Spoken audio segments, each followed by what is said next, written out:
on Sports Dream Day is on the air. Seth Harp has handed the microphone over to the people that have sold themselves as worthy hosts. 5 contestants with an opportunity of a lifetime. Be a part of the program by calling 947-0102 and 866-399-0102. Hey, let's get this party started. You're listening to Billy Tyson on ESPN 102.1 and ESPN1021.com. Oh, good afternoon, Savannah. This is Billy Tyson here filling in for Seth Harp on ESPN 102.1 Dream Day.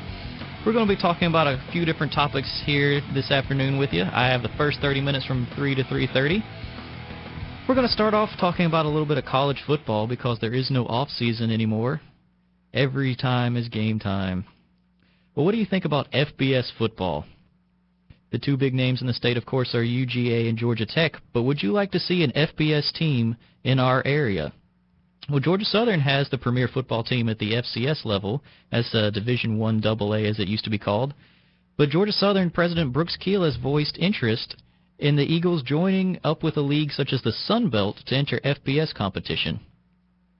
But if you want it, here's what Georgia Southern's been working on. They're undertaking a $35 million campaign to raise funds for facility enhancements, scholarships, coaches' pay, all sorts of the ins and outs that you need to secure before you can move up. One of the things they're working on is a 50,000 square foot field house. It'll house coaches' offices, weight rooms, locker rooms, all that kind of stuff. And of course you got to expand the stadium.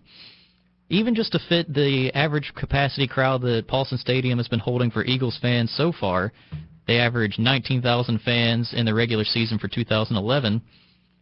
The stadium only seats about 18,000. That's an 18,000 capacity, including the grass berms, and you have to subtract about 3,000 there from that. So it's only about 15,000 actual seats in the stadium for 19,000 people. So to be able to hold just a capacity crowd now, you have to have a little bit of an expansion, and on the table to fund that is a $25 student fee.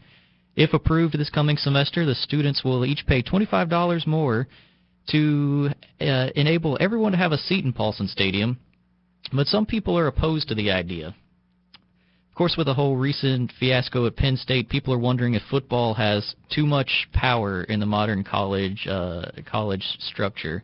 They wonder if football is kind of given too much of an influence over how a university operates. But there are right ways and wrong ways to use the power of football. For instance, at Georgia Southern, football has been the driving factor behind growth.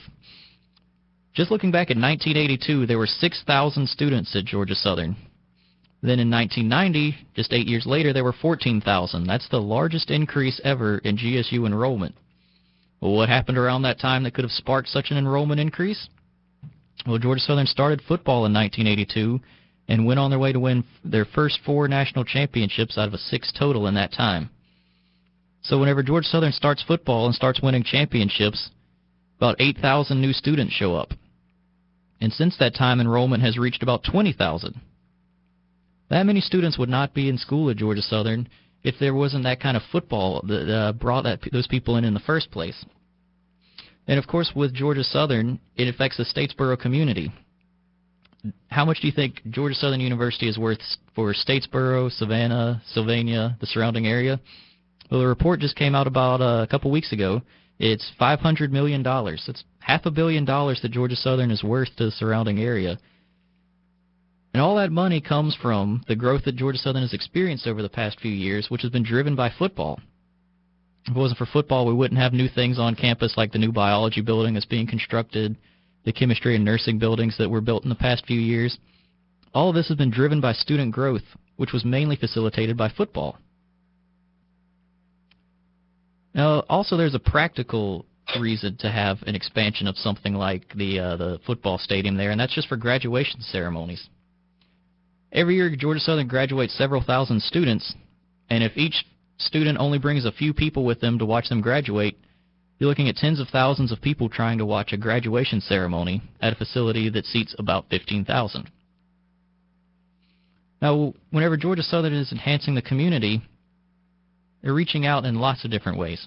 In the town of Adet, Georgia, in Burt County, the system was inadequate. It was 100 years old. The wells were dry. Leaks required the system to be completely shut off so no one would have power or water while they were working on it. And then over 2 years, 40 Georgia Southern students went in there, fixed the water system, kept the town from drying up, and allowed the people to have a better quality of life.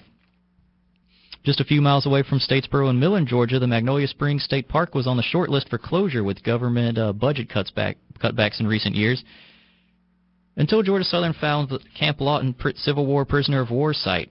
That was a lost and forgotten about Civil War camp that Georgia Southern dug up, and it saved the park and the surrounding area from losing a very valuable source of income. Now, what does any of this have to do with football?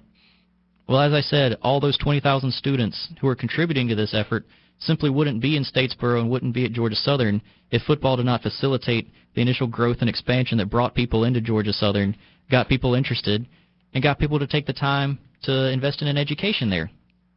If it wasn't for football, Georgia Southern wouldn't be able to help out all these different areas in southeast Georgia, and all that comes back to athletics. Georgia Southern is able to operate its athletics department on a budget of about $12 million. $12 million is a lot of money for an individual to think about, but in terms of college athletics, $12 million is not a whole lot. That's second from the bottom in the Southern Conference. So some people who are opposed to a $25 increase in student fees don't really see the big picture whenever they don't think about how much Georgia Southern really needs just to be competitive at the FCS level, much less if they were to try and advance to the FBS level. Georgia Southern is working on a shoestring budget, but managing to make gold out of it. With just $12 million, Georgia Southern has 6 national championships, one of the highest FCS attendance crowds on average, 2 Walter Payton Award winners, and one of the best college game day environments you'll find. But all this requires a little bit of input and a little bit of effort from some people who sometimes don't realize all that you can get out of athletics. It's not just a game, it's not just an event. It's something that can bring a community together to give you a sense of purpose. It can bring people in and then drive other areas of growth, like we talked about with bringing more students in, allows more majors, more explorations for students, and then all that reaches out to the community with the economic impact of $500 million. So all throughout the year, Georgia Southern has all these athletic events that they're funding with $12 million and attempting to further enhance the student-athlete and the student overall experience. And to get those things done, you have to make real investments. And a simple investment of $25 is not a whole lot to ask for. I am actually a student of Georgia Southern, and I know that I will be in support of a $25 athletic fee increase. And I hope that others would join me in that kind of support, because you get a whole lot more out of athletics than you think about. And there are ways to harness the power of athletics without allowing it to get out of control and spiral into a fiasco that blows up on the national stage. Obviously, that's the exception and not the rule of how to use athletics. Well, whenever we're talking about Georgia Southern, we have a few players of great interest there, some on the football team, others on basketball, and we're going to get you all the information about people you can watch coming up next, right on the other side of the break. This is a special presentation of Harp on Sports. ESPN 102.1 is proud to present Dream Day. You're listening to Billy Tyson on ESPN 102.1 and ESPN1021.com.